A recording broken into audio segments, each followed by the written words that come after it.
Muy bien. Kwekwe, bonjour, aló, hello, buenos días. Es un placer hoy de invitar un amigo, un colega de la Universidad Autónoma Nacional de México, Oliver Santín Peña, con nosotros. Oliver, bienvenidos a nuestro podcast de CEMET. Muchas gracias, Paul, por la invitación. Es un gusto, un honor compartir espacio en su podcast y como siempre, las puertas abiertas para colaborar y platicar e intercambiar experiencias académicas que son Sí. muy enriquecedoras, porque además, yo insisto, esto es realmente lo más visible del intercambio entre Canadá y México, Quebec y México, ¿no? Es más, Ya. hay más allá de comercio, inversiones, finanzas, no, no, no. Las relaciones humanas, académicas, culturales, son excelentes, ¿no? Ya, ya, fantástico. Vamos a hacer nuestro podcast de CEMET es un diálogo, no una entrevista. Y entonces vamos a empezar. Voy a presentarte y después podemos hablar un poco de las cosas en Canadá, en México, en Estados Unidos. Tú eres doctor en ciencias políticas y sociales por la UNAM. Tenía un posgrado en sociología en la Benemérita Universidad Autónoma de Puebla y te incorporaste en el CISAN. Eso es el Centro de Investigaciones sobre América del Norte, en la UNAM, en temas de política de Canadá.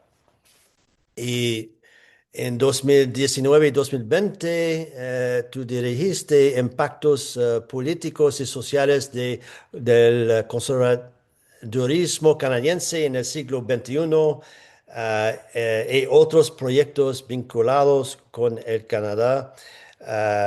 Tú tienes mucha experiencia con respecto del sistema político de Canadá, sistema parlamentario de Westminster, y varios libros, y podemos hablar un poco de eso. Es un honor, eh, Oliver, hablar contigo, y Ah, Paul, no, es un placer. Cuando estuve en México, en la Ciudad de México, un congreso organizó por el CISAN en febrero. Estuve muy eh, impresionado, claro, pero feliz de ver los colegas en México estudiando Canadá, relaciones y eh, con respecto también de nuestro vecino común, que es un factor en las vidas de todo el mundo que vive en América del Norte. Antes de empezar, un punto importante, no lo más importante, pero importante para nosotros ahora. Tenemos un equipo de béisbol en Canadá, el Toronto Blue Jays, y tenemos un jugador de México, el Capitán Kirk, que juega muy bien, lo queremos mucho.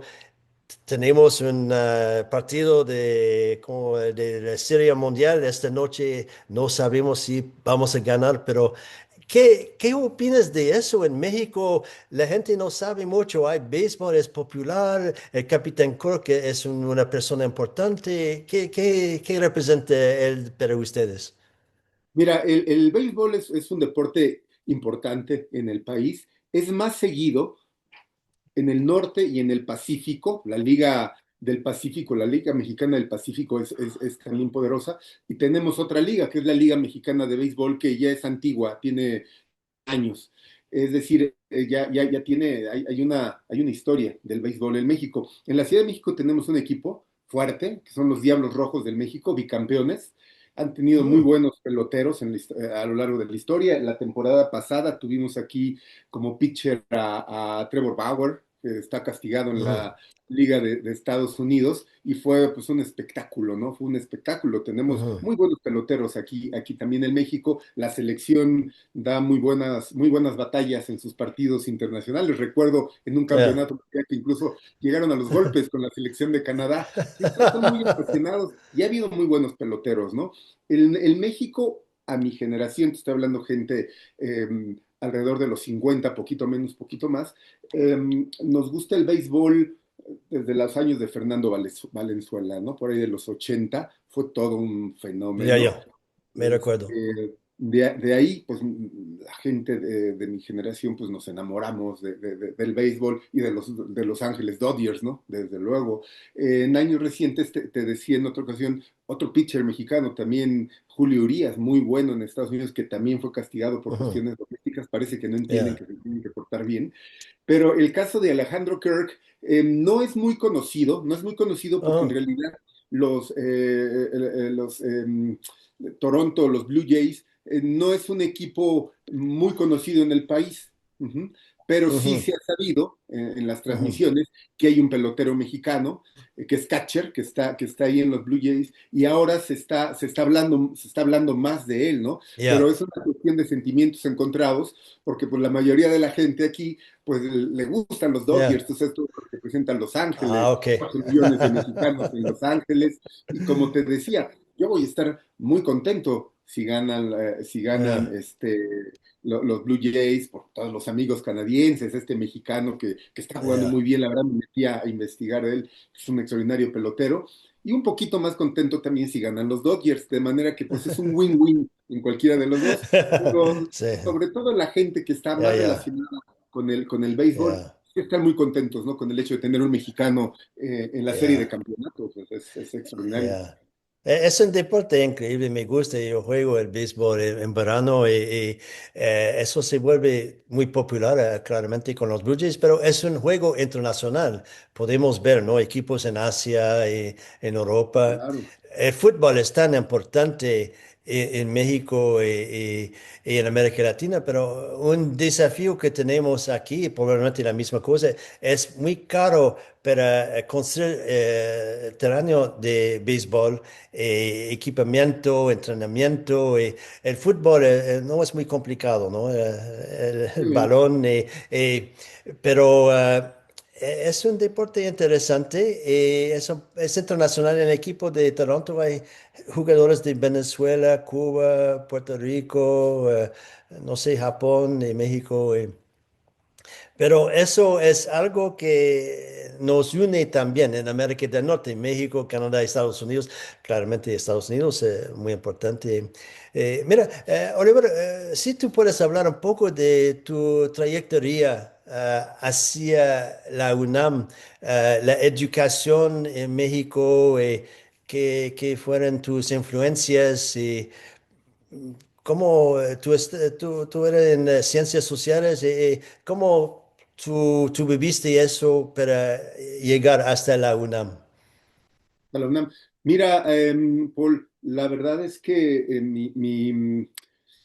mi entrada a la UNAM, pues, yo considero que estuvo marcada desde pequeño, porque pues mis hermanos estudiaron economía, también aquí en la UNAM, los dos, y me traían a la facultad de niño, pues, estoy hablando muy pequeño, tal vez 6, 7 años, los acompañaba, no sé por qué me traían a la UNAM o a la facultad. En aquellos años había todavía mucho fervor, acababa pues de pasar pocos años antes el movimiento estudiantil del 68, estaba todavía muy presente la represión en contra de los movimientos estudiantiles en los años 70, y recuerdo una efervescencia muy dinámica en la facultad. Las paredes pintadas, lemas políticos, pósters de Carlos Marx, Ho Chi Minh, es decir, todo ese tipo de cosas hizo que en la casa se hablara mucho de política, desde que yo tengo uso de razón, ¿no? Yo Ujú. conocía el golpe de Estado en contra de Salvador Allende desde niño, Yeah. cosa que lo platicaba con otros amigos y pues no sabían de qué estaba yo hablando, ¿no? Entonces, pues desde pequeño estuve muy formado en cuestiones de carácter político. En la UNAM tenemos un sistema en donde desde el bachillerato, que sería el high school, ingresas y cuando terminas los estudios con cierto promedio y sin reprobar materias, tienes acceso directo a la carrera que tú Mm. quieres. Es lo más difícil, es más difícil entrar a la carrera que entrar al bachillerato. Entonces van miles y miles de jóvenes para buscar un espacio dentro de la UNAM, porque entrando a la preparatoria, al high school, si Ujú. eres un estudiante medianamente cumplido, pues vas a tener tu pase directo a la UNAM. Entonces, hay muchos jóvenes que no son aceptados, porque pues, es un filtro.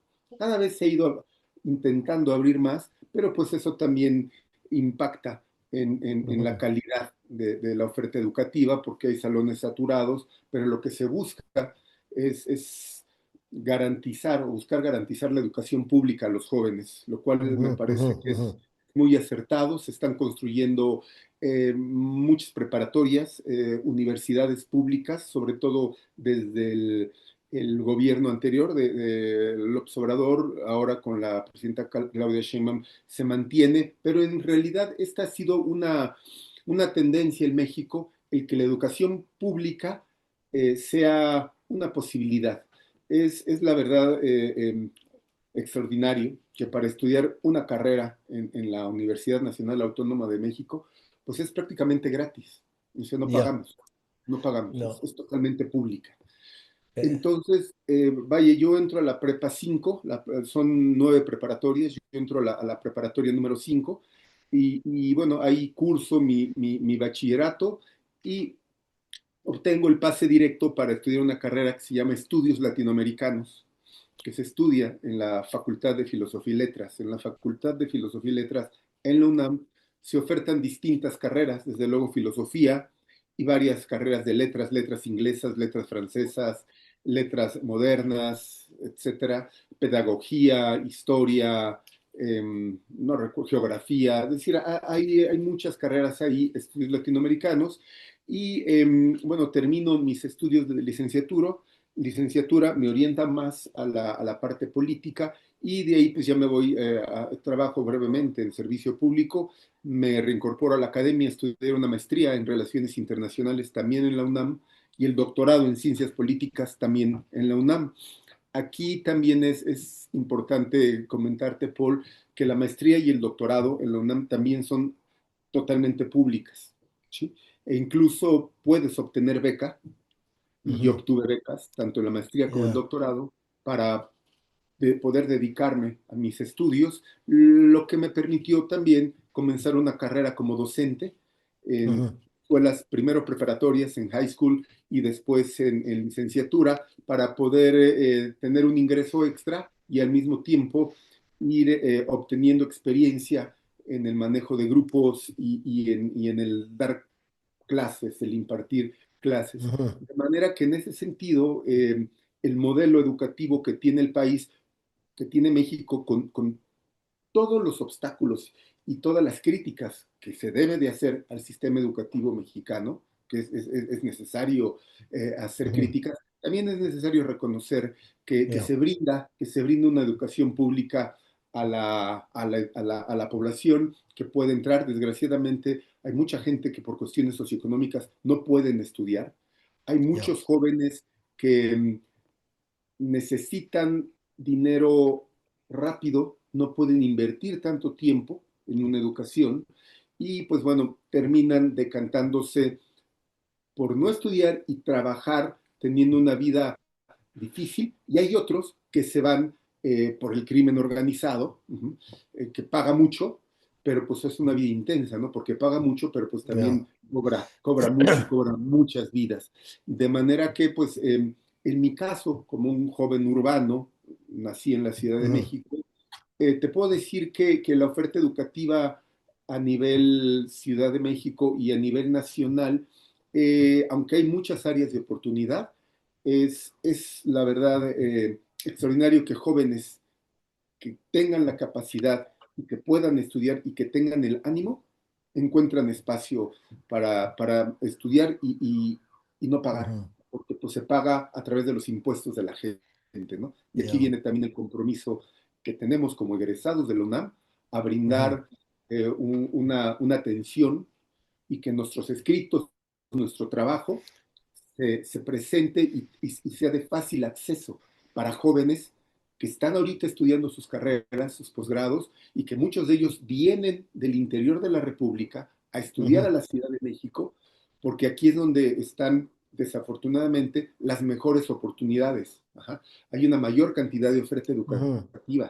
También la educación pública privada en México es muy buena. Lo que hacen muchas familias de clase media en México Paul, es inscribir a sus hijos y a sus hijas en escuelas privadas desde el kinder, toda la educación Ujú. básica, la primaria, el high school, y después ya entran y presentan sus exámenes a la Ya, universidad o entran y presentan sus exámenes para bachillerato. Entonces, ves en la ya. UNAM, en bachillerato, muchos jóvenes de escuelas privadas Ujú. que sus familias invirtieron para pasar el examen y después entrar a la UNAM, pero también muchos jóvenes de escuelas públicas, de espacios rurales, que por talento se incorporan. Entonces, por eso la universidad es tan especial y es tan rica en el país, ¿me Ya, entiendes? ya. No, En capital eso humano. con todas las críticas que tenemos en todas partes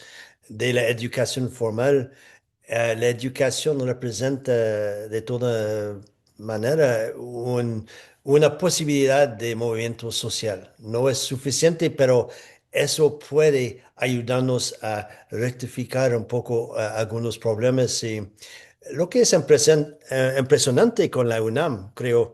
No sé si es la universidad la más grande en el mundo, pero en las Américas creo que hay 300.000 estudiantes, que es gigantesco.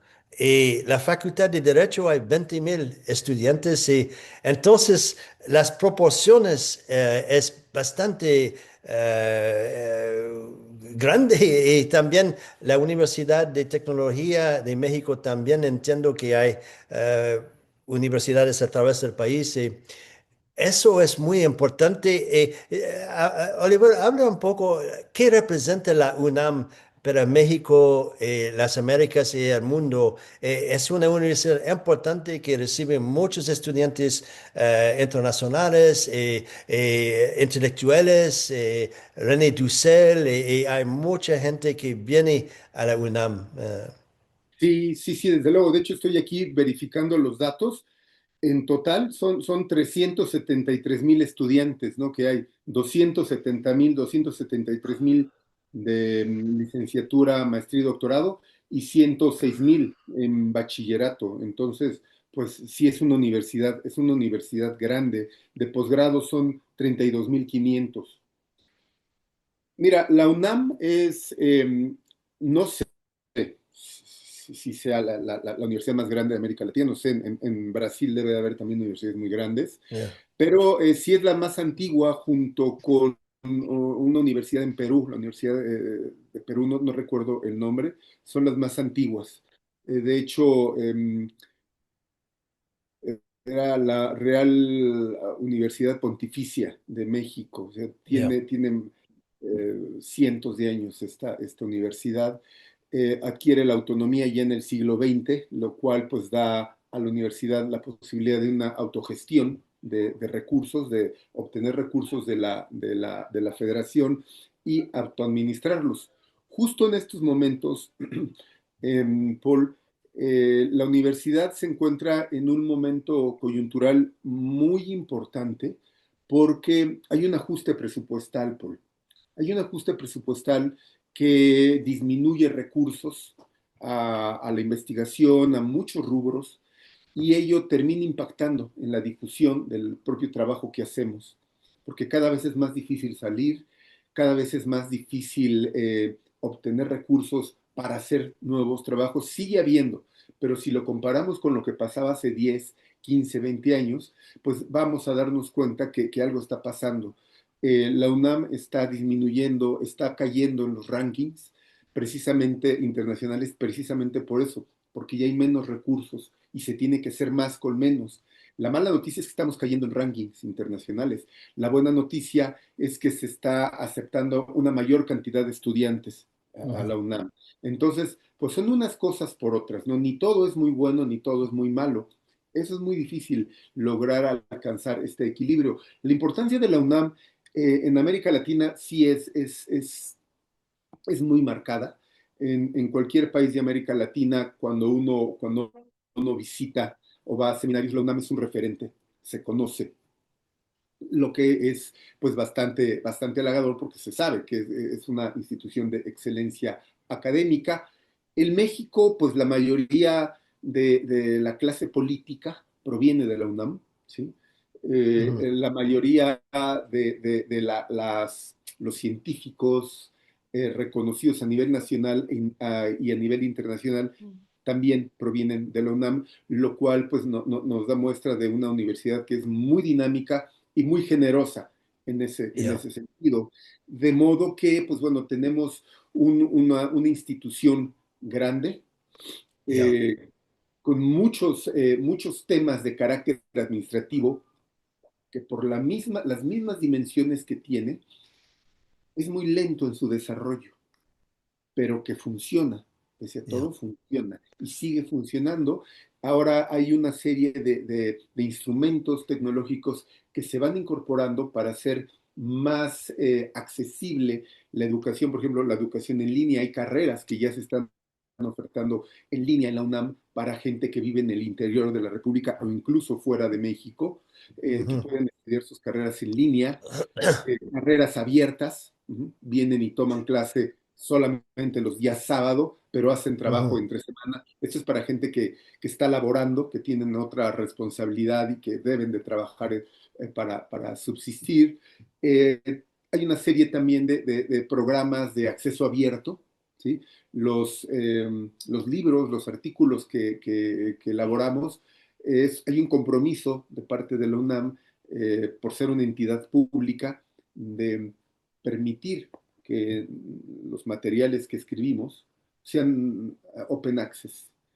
Ujú. Ya. Entonces, también la universidad está haciendo un esfuerzo en ese sentido. Ya muchos de los libros que estamos publicando ya no se editan en papel. Ujú. Ahora Ujú. ya todo va en línea porque es más barato y es de Ya, una mayor difusión. Entonces, en ese ya. sentido, la universidad se está adaptando. Es un momento de adaptación en la que todos estamos aprendiendo. La llamada inteligencia artificial, estas redes neuronales artificiales, pues también están cambiando todo y tenemos que adaptarnos, no tenerles Ujú. miedo, en el caso como académicos, sino pues al contrario, estamos en un momento en que aún podemos aprovechar muy bien esas herramientas para potencializar nuestras investigaciones y en ese sentido la UNAM nos ofrece todas las herramientas posibles, el Ujú. entablar este tipo de diálogos con colegas, Ya. y además una cosa muy importante que yo me he dado cuenta, el tocar una puerta y decir que eres un académico de la UNAM te abre muchos Ujú. espacios en América Ya, Latina y en América del Norte, ¿no? Con mis colegas ya, canadienses, tengo muchos colegas, muchos amigos canadienses en casi todas las provincias de Canadá, ya. y ha sido de tocar la puerta, ha sido de tocar la puerta, y ellos a su vez nos presentan otros colegas que están interesados, hemos ido teniendo una interacción muy rica, como te he dicho al principio. A nivel mediático en México se habla mucho de la relación México-Canadá en términos del comercio, ¿sí? Ujú. Pero más allá del comercio, yo siempre insisto suelo insistir en mis entrevistas o en pláticas, en conversaciones que tengo con funcionarios del gobierno de Ujú. México o funcionarios de otros países, que hay otra relación que no es tan visible, pero que es muy dinámica y me parece que es más importante porque es a largo plazo. Y esa es la relación Ujú. humana, es la relación entre personas, las Ya. relaciones familiares, las relaciones académicas, las relaciones culturales. Esas perviven y persisten más allá de un acuerdo de libre comercio. Pero también hay que Ya. reconocer que gracias al acuerdo de libre comercio, al NAFTA, es que logramos acercarnos estos dos Ujú. países. Ujú. Estábamos divididos o estábamos separados, aunque compartíamos un vecindario. Era como tener al vecino muy rico, ahí con una casa grande y extraordinaria, y sabíamos que atrás por ahí vivían otros Ujú. vecinos que también tenían dinero, pero pues que era muy difícil verlos, ¿no? Y de este lado en Ya. México, pues con nuestra casita ahí a duras penas, esforzándonos y saliendo adelante. El Telecan Ujú. nos ha ayudado a reconocernos, ¿no? Y a que los canadienses sean algo más que los gringos del lejano norte, ¿no? Sí, sí, no, eso, la razón que tenemos nuestra cátedra con México desde varios años es gracias al campus de la UNAM en Gatineau, donde se encuentra mi universidad, y Gerardo Familiar, coordinador de los programas, nos conectó a la UNAM y desde 4 o 5 años recibimos estudiantes de la UNAM que vienen aquí a hacer una estancia con nuestra cátedra cada año y damos conferencias y organizamos 3 simposios internacionales donde hubo una representación muy buena de los colegas de la UNAM. Hicimos publicaciones, el epicentro hubo colegas de la UNAM en español, inglés, francés, y es una alegría para mí personalmente colaborar con los colegas. Y como tú lo dijiste, hablamos del comercio, ok, hay turismo, hay relaciones comerciales, pero hay relaciones entre la gente, solidaridad, proyectos de investigación, proyectos de paz de todos tipos. Y tenemos un colega en nuestra cátedra, Michael Oaksman, que es un poco mexicanista, que trabaja mucho con los colegas y eso es un valor importante. Para nosotros en nuestra cátedra y otra gente. Lo que vi cuando los estudiantes vienen aquí, siempre me dicen más o menos que es muy divertido, que la gente tiene más o menos una muy buena impresión, muy buena perspectiva de México y el Canadá. Por lo general, hay muchas buenas relaciones con Cuba también y en América Latina. Y entonces llegamos al punto aquí. El CISAN, Oliver, el Centro de Investigaciones sobre América del Norte. Es interesante este centro allá que trabaja sobre México, Canadá, Estados Unidos, ¿no? Sí puedes hablar un poco de eso y también tu relación con Canadá, tu especialización en los asuntos canadienses. ¿Cómo eso llegó, para ti? Claro, mira, el CISAN tiene 36 años en que fue fundado y se funda precisamente ante la preocupación de encontrar un espacio de análisis y reflexión respecto al Tratado de Libre Comercio, ¿no? Primero es el Centro de Investigaciones sobre Estados Unidos y después se incorporan los estudios canadienses para ser el Centro de Investigaciones sobre América del Norte. El CISAN es, me parece, el centro más importante a nivel nacional en donde se desarrollan los trabajos de análisis en temas norteamericanos. En recientes años ha tenido distintas líneas de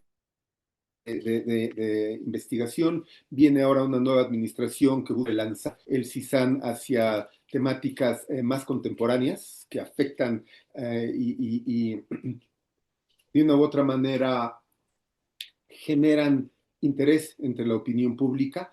Hay mucho interés en estos momentos en Canadá, ¿sí? De manera particular por todo el tema de la no renegociación, sino de la revisión del TEMEC, del Tratado México, Estados Unidos, Canadá, CUSMA, con el acrónimo que manejan en Canadá. Y fíjate lo que son las cosas. Siempre Canadá había sido un país eh, pues muy tranquilo para estudiar, ¿no? A mí me buscaban los medios pues cada que había una elección federal. Esa es la realidad, ¿no? Podía yo trabajar con la mayor tranquilidad, pero de un par de años a la fecha, Paul, ha habido un interés creciente de los medios de comunicación para saber qué está pasando en Canadá, por qué Canadá, que era un país aparentemente tan tranquilo, donde no pasaba nada, ahora están pasando tantas cosas, ¿no? ¿Por qué Donald Trump tenía esta animadversión en contra del primer ministro anterior, ¿no? ¿Por qué Donald Trump sigue molesto con Canadá? ¿Qué es lo que quiere Canadá? Es decir, es un asunto que la gente no puede entender. ¿Qué está pasando si en Canadá pues era todo tranquilidad, era todo paz, bosques, lagos, paisajes hermosos? Es decir, toda esta visión idealizada de un Canadá que en buena medida obedece a la capacidad llevada a cabo de soft power a través de sus representaciones diplomáticas a nivel internacional. Es decir, la política al exterior de Canadá ha sido extremadamente exitosa en presentar una imagen del país que pues ya no es tal como era en los años 70, en los años 80, ¿no? Aquí ha habido conflictos con las mineras canadienses.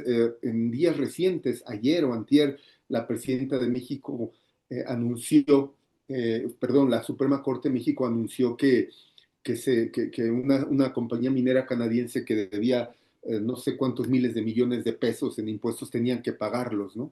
Entonces, el tema a veces eran las mineras canadienses que llegan en México y generan conflictos con las poblaciones locales. Y lo que se decía aquí en México era, las empresas mineras canadienses quieren venir a hacer en México lo que no hacen en Canadá. Y yo les decía, no, no, no, no, que no hagan en México lo que hacen en Canadá, viendo cómo quedaron los bosques boreales en Athabasca, en Alberta, ¿no? Decían, no, no, no, no saben Ujú. lo que están diciendo, déjenlo así. Entonces, exponerles y decir qué es la explotación de arenas bituminosas, por ejemplo, aquí la gente no sabe de eso. Ajá. Yeah, ¿Qué ha representado la explotación de arenas bituminosas? yeah, Cómo Canadá es yeah, el país con las terceras reservas a nivel mundial de petróleo, pero no es yeah, petróleo convencional, es petróleo sintético. Entonces, yeah, el ir mostrando todo esto te da un espacio de aprendizaje y de enseñanza muy rico que ofrece Canadá a nivel país para investigar. Ahora ya a nivel político, pues sí, es muy dinámico y a mí me ofrece unos campos de reflexión pues casi ilimitados, Paul, porque yeah. ahora hay gente que habla de Canadá o que quieren hablar de Canadá o que quieren hablar de Canadá en México, pero Yeah. pues la verdad no tienen ni idea, ¿no? No tienen ni idea, porque pues Canadá y el sistema político de Canadá, pues no lo puedes aprender en Yeah. 3, 4 días, en una semana, o sea, tiene un nivel de complejidad, hay una ingeniería política que hay que entender, ¿no? Yo, ¿por qué me meto en Canadá, en los estudios de Canadá, Paul? Desde niño, igual, por influencia de mis hermanos, había un libro que compraron un atlas de varios países y recuerdo que vi Canadá y vi los bosques, vi los lagos, vi las ciudades con toda esta proyección del soft power de Canadá y dije, qué bonito país, ¿dónde está? Le dije a uno de mis hermanos y me dijo, Canadá está al norte de Estados Unidos, pero en aquellos años, estábamos hablando de los 70, pues, plena Guerra Fría, pues mis hermanos súper rojos, súper marxistas, decían, no, no, no, está más allá de los gringos, pero pues ha de ser distinto. No, no, no, no, más o menos son iguales. Entonces, pues bueno, yo me quedé con esa idea pues me puse desde pequeño, ¿no? A investigar qué era Canadá en enciclopedias que teníamos. Pues yo me quedé con la Ujú. idea de, pues, no deben de ser diferentes, ¿no?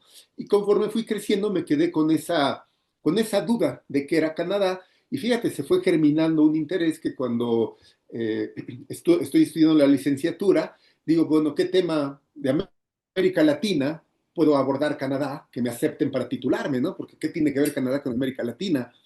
Y por fin encontré Ujú. por ahí un tema del papel de Canadá en el proceso de pacificación de América Central.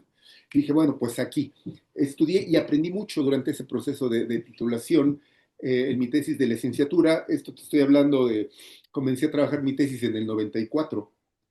Entonces, pues es lo que tengo trabajando Canadá, porque la maestría y el doctorado, pues también trabajé temas canadienses y pues me fui especializando y en 2011 que me incorporo al CISAN, pues entro al lugar donde yo siempre quise entrar Ujú. a hacer mis labores de investigación, que no le llamo trabajo, ¿no? Pues aquí yo vengo y Yeah. disfruto lo que hago porque me encanta Canadá. Mira mi oso que tengo aquí atrás con la Ujú. bandera canadiense. Yeah, Me yeah, gusta yeah, mucho el país, un país que quiero mucho, y al conocerlo y al haber vivido también un tiempo en Canadá, pues ya lo conozco un poquito más de lo que lo conocía hace yeah, pocos años, y ahora pues ya no nada más veo la cara bonita, yeah, ¿no? Sino también yeah, todas las problemáticas que tiene el país, que son muchas, y eso sucede pues, con todo país que te adentras a estudiar, yeah. ¿no? Es muy bueno, Oliver, la complejidad de un país de Canadá. Creo que tú ilustraste un poco la dinámica. Para hablar de Canadá, hay que hablar un poco de Estados Unidos. Para hablar de México, hay que hablar un poco de Estados Unidos, o mucho. Eh, la extracción minera, por ejemplo, eso es algo de muy importante, pero el daño que el Canadá o las empresas hacen, ¿no? En muchos países. Hace algunos años fui a Mongolia por un proyecto. Enseguida con el equipo pudimos encontrar al embajador de Canadá. Eh, él nos anunció que Canadá es el país número 4 en Mongolia. Rusia, China, Estados Unidos, Canadá. ¿Por qué? Las empresas mineras y el extractivismo. Canadá es muy fuerte en América Latina, pero eso exige mucho agua, mucha disrupción para la gente indígena, territorios. Y entonces hay eso, ¿no? Y el petróleo, hay mucho de Canadá que va a Estados Unidos, recursos, ¿no? La economía política de Canadá, ¿no? 1600, 700, 800. Canadá proporcionó recursos, ¿no? Naturales en Estados Unidos y por lo siguiente compramos eso y hubo relaciones. Ahora mismo estamos en una época, un momento de potencialidad, de solidaridad muy fuerte. Es muy grave porque la economía canadiense, más o menos 70%, va del norte al sur. Y la integración de la economía es muy fuerte, es muy difícil porque es muy extraño ahora, muy caótico, mucha confusión. El presidente de Estados Unidos contra el mundo entero, no es simplemente contra Canadá, pero eso exige que pensamos a abrir otros mercados, pero otras maneras de funcionar. Y es muy grave. El impacto contra el Canadá es muy fuerte, pero lo que nos salva por el momento son los acuerdos que tenemos. Más o menos 90% de los productos son exentados por el momento, pero hay sectores, ¿no? De madera, automóvil, aluminio, eh, que viven una tensión muy grave. Pero en Canadá también hay muchos proyectos y organismos con el mundo. Y creo que es una pequeña diferencia que no hay la creencia por lo general que es el mejor país. Hay alguna gente que puede hablar, pero es como en Noruega o en Francia, pero eso con el vecino que tenemos. Eso exige mucha complicidad, mucha colaboración, pero el primer ministro Trudeau en los años 70, 80 trató, ¿no? de tener relaciones internacionales independientes. Y creo que vivimos algo un poco de parecido, no la misma cosa, pero en México hay tan de efecto, ¿no? De lo que pasa en Estados Unidos ahora. ¿Cómo tú ves eso en Canadá ahora y en México? Lo que pasa a nivel de la economía política de los Estados Unidos, ¿qué estamos viviendo en esta época? Mira, yo veo ahí, primero que todo, una especie de ruptura en cuanto a la voluntad del presidente, del titular del Ejecutivo en Estados Unidos, por continuar con los usos y costumbres de la política y la institucionalidad gringa. ¿Sí? Todos los presidentes previamente habían mostrado un respeto por las instituciones pensadas desde hace más de 250 años por Hamilton y Madison, y en buena medida considero que el éxito que ha tenido Estados Unidos ha obedecido a mantener y seguir esta línea que trazan sus padres fundadores. Ahora me da la impresión que Donald Trump busca ejercer una presidencia más vertical al estilo Xi Jinping, al estilo Vladimir Putin, que son sociedades con países muy antiguos, mucho más antiguos que Estados Unidos, en donde podríamos decir que hay un ADN político en donde así funcionan estos países. Son países en donde no puedes esperar imponer una democracia en un modelo occidental, porque la democracia no es universal, es un modelo occidental impuesto en el imaginario colectivo y exportado por Estados Unidos con el poder de las armas y con el poder del dinero, y no hay manera, y ahí está el Medio Oriente o ahí está el Magreb en África para darnos cuenta que eso no funciona. Ha funcionado en América Latina relativamente, porque somos occidentales, fuimos países que somos un resultado de una colonización europea con una mezcla de primeras naciones, mezcla indígena, entonces pues, en cierta medida pues estamos más o menos asimilados. Pero lo que busca Trump es buscar que su país, esperar que su país funcione de manera vertical, como China, como Rusia, como estos países, pues es muy difícil porque en Estados Unidos efectivamente existen instituciones que fueron diseñadas para impedir ese tipo de acciones. Entonces, considero que en estos momentos Estados Unidos se encuentra en un momento coyuntural muy importante que va o puede definir el curso de su historia política a futuro, ¿sí? Del desarrollo de su política a futuro. Lo que percibo en cuanto a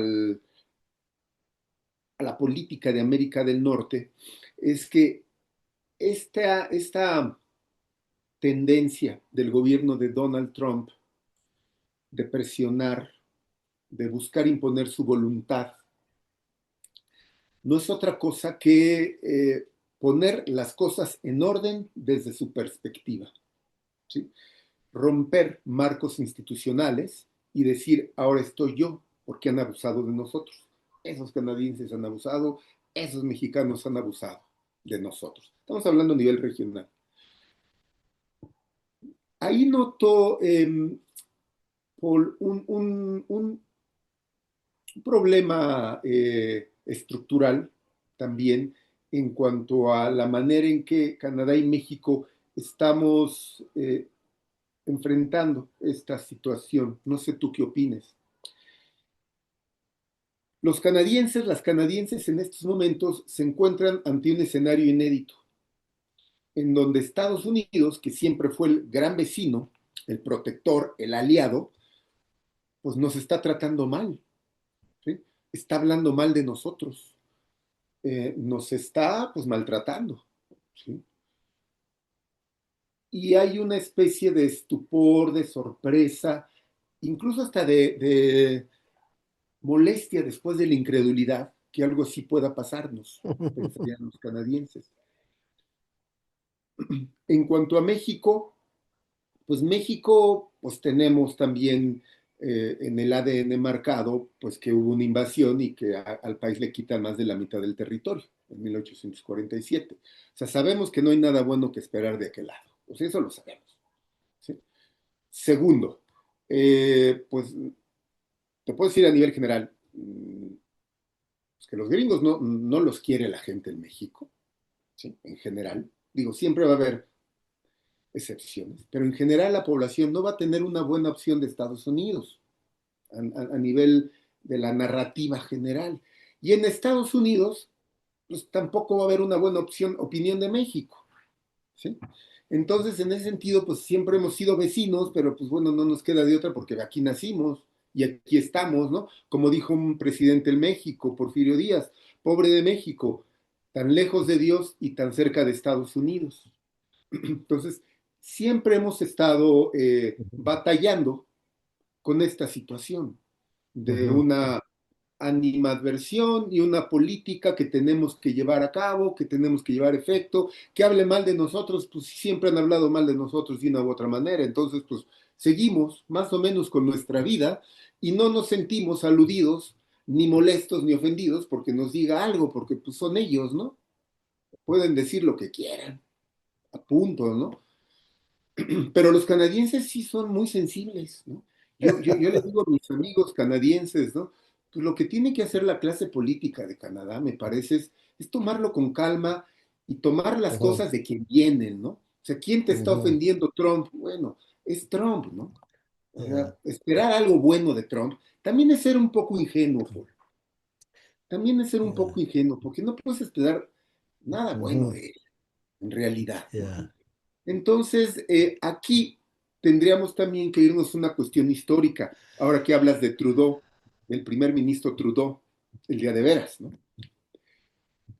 Toda esta política que él emplea en los años 60, 70, nacionalista de Canadá, de un orgullo nacional ujú, necesario. Todo país, ujú, a mí me parece que es muy sano tener un espíritu nacionalista, pues es fracturado cuando llega Brian Mulroney, todo este ujú, neoliberalismo, la venta de Petro-Canada, es decir, hay una desestructuración, un yeah, desmembramiento del Estado en beneficio del capital privado extranjero, llamemos ujú, capital gringo, estadounidense sobre todo, ujú, que hace y provoca que este espíritu nacionalista pues se vaya apagando o vaya siendo apagado de manera intencionada por los gobiernos, ¿no? ujú, De manera que cuando pasa esto, pues los canadienses pues primero pasan del estupor, del susto a la molestia, ¿no? Y entonces a silbar el himno de Estados Unidos y a mostrarles que ya no te quiero, ¿no? Porque dicen que del amor al odio solo hay un paso, ¿no? Entonces, no veo yo una, una cuña, una especie de elemento que fomente un nacionalismo canadiense de larga data. Es decir, que no, se pueda ceñir un nacionalismo canadiense de orgullo nacional histórico, más allá de la coyuntura que tenemos ahorita con Estados Unidos. El hockey es muy importante porque eso es como un ejemplo de este orgullo yeah, nacional. Que yeah, una cosa es ser nacionalista y otra cosa es ser patriotero, ¿no? Sacar la bandera yeah, nada más cuando es el 15 de septiembre, ¿no? yeah, Pues eso no te hace mexicano, ajá, yeah, automáticamente. En México hay un nacionalismo que se ha alimentado por, sobre todo, siento yo, desde los años de la expropiación petrolera, ajá, con Lázaro Cárdenas. Mira cómo será de fuerte este nacionalismo que ni siquiera los gobiernos neoliberales de México en los 80, en los 90 pudieron privatizar el petróleo, porque aquí hablas de nacionalizar el petróleo, cuestiones energéticas y la gente nos ponemos así, ¿no? ujú, Porque son ujú, bienes de la nación.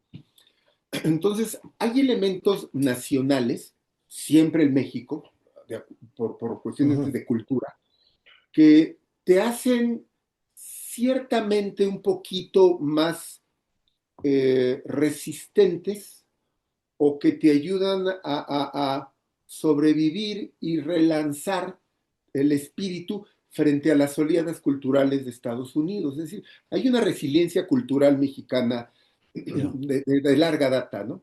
Entonces, eso me parece que ayuda a temperar mucho los ánimos de Estados Unidos, que en el caso ujú, de Canadá ese orgullo cultural me parece que está en construcción, Paul. yeah, Me parece que eso está en construcción y en las siguientes generaciones irá formándose e irá consolidándose y yo espero que el aprendizaje de todo esto en Canadá sea pues tener un orgullo nacional más allá de la ocasión. O ujú, sea, Canadá tiene yeah, muchas cosas que enorgullecerse. Te lo dice un mexicano que vivió en Canadá.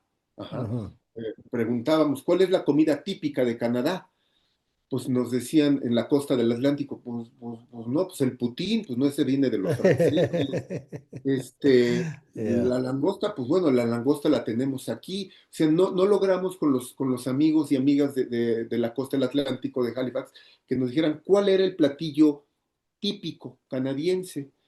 yeah, Y llegamos a la conclusión en una comida que, pues bueno, la comida canadiense típica se está formando ahora por toda la gente que viene de todo el yeah, mundo y están creando una cocina canadiense, pero eso tarda tiempo, ¿no? ujú, Entonces, me yeah, parece que Canadá está en este proceso porque somos naciones jóvenes, somos yeah, naciones jóvenes y estamos en construcción, pero Ya. pues paradójicamente, Eso, sí, eso es muy, muy interesante tu perspectiva, Oliver. Y yo creo que la identidad canadiense, ¿qué es? No es que no somos gringos de Estados Unidos y la cultura canadiense, pero yo vivo en Quebec, yo trabajo en una universidad de lengua francesa y eso es algo otro. Hay gente, 600 comunidades indígenas. Hay culturas en las grandes ciudades, Vancouver, Toronto, Montreal. Hay casi todo el mundo vive alrededor de 100 kilómetros de la frontera norte de Estados Unidos. así es. Entonces, lo que pasa es un país grande, complicado, regiones, identidades, pero hay algo, ¿no? Hay algo. Pero lo que pasa desde 10 meses de los Estados Unidos, declaraciones de como anexiar Canadá, 51 estados, o Groenlandia, o Canal de Panamá, y eso es como la doctrina de Monroe, 1823. Eh, es algo de otra época la hegemonía, la noción del excepcionalismo, vamos a tomar. Desde este momento, en Canadá, nunca vi eso en mi vida, pero los canadienses, mi madre, todo el mundo trata de no comprar productos de Estados Unidos. Y eso es fuerte, no es nada, pero la primera vez la gente no se compra vino de California, jugo de naranja de Florida, productos y eso es una cosa. Y la gente no viaja mucho como antes. Y la gente en la frontera antes que pasó para ir en Buffalo, en otros lugares, Seattle, buscar petróleo, comida, comestible. No lo hacen mucho. Y colaboraciones y muchas cosas, proyectos de investigación. Entonces, eso es en cambio importante, porque hasta ahora hay como 600,000 canadienses que pasan su invierno en la Florida desde muchos años y eso la gente no lo hace bastante. Hay publicidades de Las Vegas, California, en Canadá, el gobernador y los alcaldes nos invitan a regresar aquí porque estamos amigos. Algo se rompió. Pero siempre, sin embargo, tenemos colegas y otras personas queridas allá, pero sabemos, no es todo el mundo que quiere destruir Canadá o México, pero es la misma cosa en Israel, no es todo el mundo que quiere destruir Palestina y en Rusia, pero vivimos con este noción del Estado-nación. Y arriba es horrible. Cada día el embajador de Estados Unidos que dice insultos. Entonces, la diplomacia, yo creo es mejor no confrontar, no buscar, pero de trabajar fuerte, de hacer otras relaciones. Ojalá que podamos tener más de relaciones con América Latina, África, Asia, Europa. Y en el mismo tiempo, la lectura que yo hago de esta situación, hay esta ruptura económica que quiere rehacer, ¿no? Las fábricas en Estados Unidos. No es posible. Este barco se fue. En Vietnam, en China, la gente no va a pagar a alguien $80,000 para fabricar carro. Entonces, pero hay políticas y programas y declaraciones que cultivan la xenofobia ahora en Estados Unidos. El grupo ICE, que se va en las iglesias, en los círculos infantiles, los supermercados, y sin razón para hacer todo eso, el transfer de riqueza a los ricos. La cuestión que nos pregunta, ¿por qué la gente de abajo apoya eso cuando pierde todo, ¿no? Entonces, el retiro de las instituciones de la UNESCO y otros acuerdos sobre el clima, Eso es un cambio radical, pero hay un apoyo todavía de la militarización. Yo sigo, como tú sigues en Canadá, yo sigo un poco las medios de comunicación en los Estados Unidos y es el día y la noche que hay mucha gente que dice la economía va bien, la inflación abajo, desempleo abajo, pero no es la verdad. Pero vivimos con eso y es una preocupación, pero yo creo que es posible tener una especie de solidaridad mundial contra los Estados Unidos. Es eso que pasa ahora, que la gente no dice, ok, vamos a hacer la solidaridad, pero hay muchos acuerdos entre muchos países y... eh, pero es una ruptura radical en las relaciones y tenemos la geografía. Tú dijiste lo que un anciano, antiguo presidente mexicano dijo, el primer ministro Trudeau, padre, los años 70, dijo que cuando tú eres como como el animal chiquitico, como en el Chihuahua, pero más chiquitico, cuando tú estás en la cama con el elefante, hay que hacer cuidado cómo tú te mueves. Y entonces el elefante está allá. Hay muchas amenazas, insultos y todo, pero eso puede cambiar un día al otro. Sí. Y, pero creo que es una oportunidad, espero, ojalá que podamos abrirnos a más relaciones con México, América Latina y otros. Y no solamente el turismo, pero otras cosas. Voy a cambiar un poco. Hace como 2 años hubo mexicanos que vinieron a Canadá, algunos que pidieron el estatus de refugiado, persecución contra su orientación sexual y otro. Y a causa de eso, ahora los mexicanos necesitan una visa para venir en Canadá. ¿Y cómo tú ves las relaciones? Hay mexicanos que quieren venir, pueden venir, tienen interés en venir, colaboraciones con el Canadá. Y fíjate, ese punto es bien interesante y lo he platicado aquí, también lo hemos hablado en entrevistas. Mira, la marca Canadá sigue siendo muy atractiva, ajá, como un destino para jóvenes sobre todo. A través de la embajada hay ferias, ajá, en México, Ujú, Expo Canadá, se ofertan cursos de verano para las clases medias, para las clases altas, para que vayan sus chicos a ujú. estudiar, vayan a tener la experiencia canadiense y se sigue promocionando la idea de que Canadá es un lugar atractivo para ir a trabajar. Ahora, por ejemplo, en la prensa dice, yo soy ingeniero electrónico y me vine a Canadá y ahora pelo pollos y gano tantos miles de dólares. Cuando estás en Canadá te das cuenta que pues, para pelar pollos primero necesitas tener un empleo de tiempo completo, ¿no? Y los tiempos completos tú sabes que están muy difíciles de acceder para inmigrantes, muy difíciles. Entonces, ya que haces la suma de cuántos dólares ganas pelando pollos por 4 horas al día o a veces 6 horas al día y haces las cuentas, pues eres consciente que pues apenas te alcanza para pagar la renta, si encuentras un lugar para rentar, para tu comida y para tu transporte.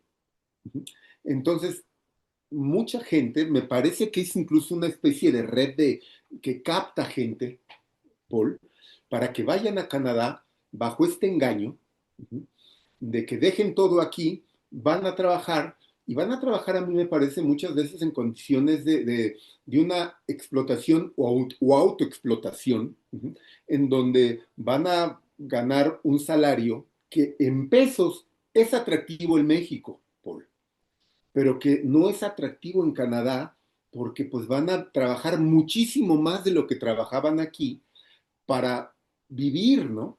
Ni siquiera Sí, para claro. poder ahorrar dinero. Entonces, hay una situación aquí que se debería de investigar a nivel nacional en México, se debe de ver quiénes están detrás de estas campañas para atraer ya, gente en un ya, país, Canadá, que en estos momentos no está requiriendo además la cantidad de mano de obra que sí estaba pidiendo en el 2022, 2023 ya, e ya, incluso en 2024. Ha habido ya barreras que impuso el anterior primer ministro y me parece que Mark Carney las está llevando a efecto también de poner un límite a la cantidad de gente que estaba llegando. O sea, ya, sigue siendo atractivo Canadá, te señalo, este soft power funciona a las mil maravillas. La ya, gente, cuando uno da una exposición de Canadá, no se esperan lo que uno les dice, sigue siendo atractivo. Ha sido ya, tan exitoso que es atractivo y no afecta tanto en el imaginario de la gente el ir a Canadá, sobre todo ahora que en Estados Unidos está tan difícil la situación. Uh-huh.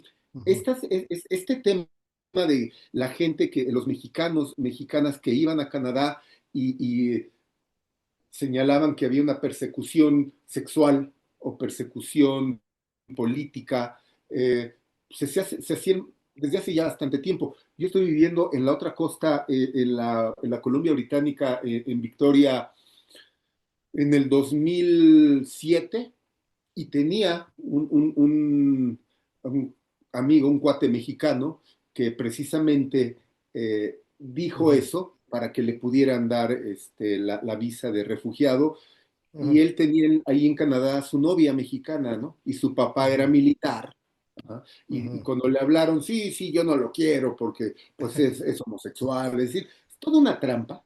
No estoy diciendo que todos lo hagan, ¿no? Desde luego Ya, que no. Pero sí hay gente que toma la oportunidad ya. y la aprovecha. Estoy hablando Es de una hace manera, sí, es una una manera. manera de entrar. Ya.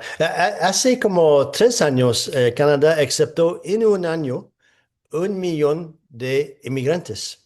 Y Sí, más o menos cada año 600,000. Es mucho y hay muchas tensiones con eso. Yo creo que la llave con eso es de tener un puesto interesante. Porque si tú no puedes buscar un puesto en tu profesión, eso es una lucha, es muy caro. 2,500 alquilar un apartamento. sí. Ya. Mira, Oliver, para terminar, otra pregunta. México, el contexto, inseguridad, desempleo, hay muchas cosas, economía, muchos proyectos, mucho turismo, pero siempre hay divisiones en la sociedad, hay regiones que parecen mucho más vulnerables y la pobreza. Y puedes hablar un poco de este contexto geopolítico en México. Sí, claro, el sureste de México siempre es la zona más atrasada en cuanto a desarrollo, es donde se ve una mayor cantidad de gente con de escasos recursos. No es coincidencia que son las zonas en donde hay una mayor presencia de indígenas, ¿sí? Entonces, es todo un reto, es todo un reto. Las políticas que insiste el actual gobierno y el anterior es invertir en el sureste. Muchísima inversión se va al sureste, la Ujú, construcción de vías férreas, la reconstrucción de vías férreas que tienen más de 100 años que fueron levantadas. Te habla de hay un proyecto transísmico en el istmo de ujú, Tehuantepec, la parte más estrecha del país, una vía férrea para conectar Pacífico con el Golfo y que conecte hasta el tren Maya, que está en la península de Yucatán. Es decir, se está generando inversión, pero desde luego que es todo un reto, ¿no? El país está regionalizado y es muy claro, en el norte hay un mayor desarrollo, ¿sí?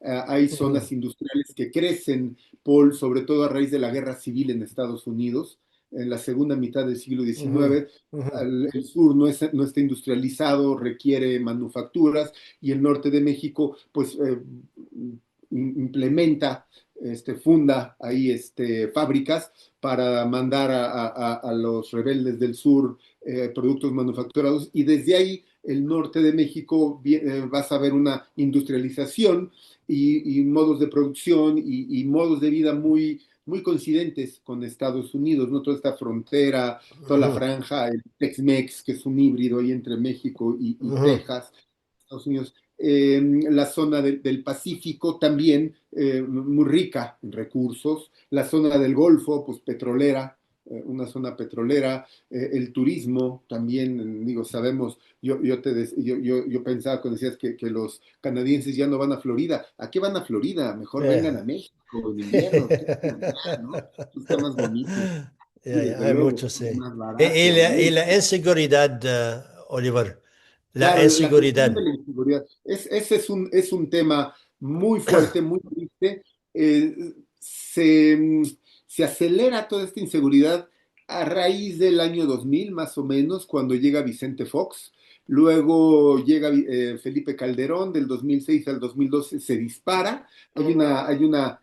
Un conflicto muy fuerte en contra de grupos de la delincuencia organizada. Y con Peña Nieto, López Obrador, la situación no parece ir mejorando, se sostiene y en la actualidad con la presidenta Claudia Sheinbaum hay señales de mejora, pero esta descomposición que tardó, no sé, 20 años en gestarse, pues no se va a resolver en un sexenio.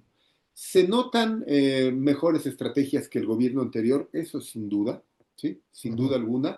Está muy focalizada la violencia en México. Hay lugares, hay estados ujú. donde pues, no es bueno ir, ¿sí? No es, si no tienes nada que Yeah, hacer ahí, pues no vayas, ¿sí? La mayor parte del país pues sigue siendo un lugar bastante tranquilo, bastante amable. Los lugares turísticos suelen estar muy vigilados. Puerto yeah, Vallarta es noticia cuando pasa algo en Puerto Vallarta o en yeah. Cancún, porque precisamente no son lugares donde regularmente pase algo. Al gobierno no le Ujú, conviene que haya balaceras, ¿no? En lugares turísticos, porque pues la marca México como turismo, que es muy importante en México el turismo, ujú, eh, afecta. A nivel Ciudad de México, pues es una ciudad con 22 millones de habitantes, pero es bastante vivible, bastante transitable, ujú, y es como cualquier ciudad grande, ¿no? Si ujú, hay zonas donde tú no te tienes que meter a ciertas horas, pues no ujú. tienes que ir, ¿no? Y eso pasa en Nueva Yeah, York, en París, en Los Ángeles, ¿no? Igual en la Ciudad de México. Si no tienes que hacer nada en estos lugares, pues ujú. no hay que ir, ¿no? O sea, el sentido Yeah, común te va yeah, a decir que no tienes nada que hacer ahí, ¿no? Porque, ¿por qué? yeah. Pues porque ahí es donde se maneja droga, donde hay distribución y sabes que no tienes que ir. Pero pues en la mayor parte de la ciudad, pues es relativamente segura para ser una ciudad grande, ¿sí? Yeah, Tengo aquí viviendo toda mi vida.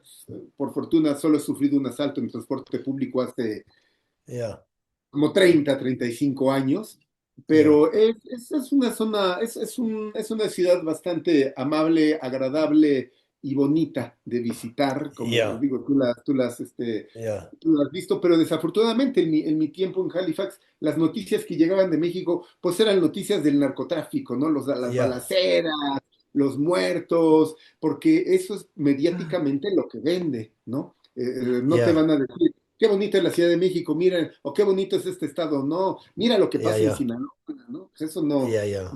no vende. No, hay que, es decir, que los series de Netflix, Narcos y otros, eh, tenemos mucha información y yo entendí en mis viajes en México que la vida cotidiana normalmente no tiene contacto con todo eso. La gente vive. eh, eh, las interacciones con la policía, no sé si es algo de importante, es algo que puede Ha resultar cambiado, en corrupción o... ha Yeah, cambiado, ¿eh? Al menos en yeah. la Ciudad de México ha cambiado mucho, porque al traer ellos cámaras, ya se tienen Mm, que portar mejor. Traen su cámara eso, aquí, entonces, y tú también como automovilista o como ciudadano, yeah, te tienes que portar bien porque te van a sacar en el video, ¿no? yeah, yeah, Entonces, ya es menos común, mucho menos yeah. común que te detenga un policía y te pida dinero, que era algo Mhm. típico en los 80, en los 90, ¿no? La Yeah, mordida, la famosa mordida, darle dinero para que te deje pasar el semáforo. Ahora te levantan la infracción y te vas y pues tienes que pagarla, ¿no? Hay muchas yeah. cámaras, por la ciudad donde pues te llega el ticket de Ujú. infracción y pues ni modo, Ya, tienes que pagar o ya, hacer ya, servicio a la comunidad, ¿no? ya, Entonces, en ya. ese sentido sí ha cambiado mucho, se ha desarrollado una cultura vial y Ujú. cívica, eh, porque ya estamos bajo observancia permanente, o sea, aquí ya hay cámaras en todos lados, Paul. Entonces Ya, ya, eso te ayuda, tiene sus pros y sus contras, ¿no? Pero en ya, cuanto a ya, la percepción del policía, sí es distinto, ¿no? Ahora incluso se llega al abuso de tratar mal a los oficiales, ¿no? Que tampoco me parece que vaya por ahí, ¿no? Este ya, gobierno ha insistido en que no va a reprimir, ¿no? Y va a ser muy raro que en México veas escenas de ya, policías golpeando a una persona en la calle. O ya, sea, eso aquí no, es muy raro, porque hay ya, una observancia muy fuerte para que ese tipo de cosas no pasen, ¿no? ya. No hay muchos cambios. Para concluir, Oliver, ¿qué tienes como esperanza en los 3, 5 años a venir? ¿Qué podemos desarrollar como proyectos o solidaridad? ¿Tienes confianza, optimismo para el futuro próximo? Claro, no, desde luego, tenemos que ser optimistas. Hay muchas potencialidades para México y Canadá en nuestra propia interacción. Pero eso lo tienen que entender nuestros gobernantes, Paul. Deben de entender Ujú, los primeros ministros canadienses que México es importante, que es una puerta importante para entrar a América Latina, no solamente porque ujú. tienes problemas con Estados Unidos, Ya, ¿entiendes? Es decir, Mark Carney viene porque pues necesita saber de qué manera Claudia Sheinbaum y su gobierno está encarando a Donald Trump, que ha estado relativamente tranquilo con nosotros, y por qué con Canadá está así. O sea, más allá de la oportunidad que ujú. da el visitar México para que los ayuden, es visitar México y estrechar vínculos y aprovechar tantos puentes que podemos crear. Ya, No necesitamos realmente a Estados Unidos para todo, o sea, es que no, ya, puede haber comercio directo entre Canadá y México. Estamos ya, tan cerca y a la vez ya. tan lejos por la voluntad de los políticos. Yo soy totalmente optimista. Nuestras naciones son muy ricas, Paul, Ya, y pueden sobrevivir a un esquizofrénico que esté en estos momentos en la Casa Blanca. Y al que le siga, y al ya, que le siga, del que le siga, ¿no? ujú, Y ya. nuestras Eh, sociedades son más fuertes del primer ministro que está ahora y del que... Lamentablemente perdimos la conexión con Oliver al último minuto, pero quería agradecerle por su bello diálogo. Fue un placer y Oliver, hasta la próxima. Muchas gracias.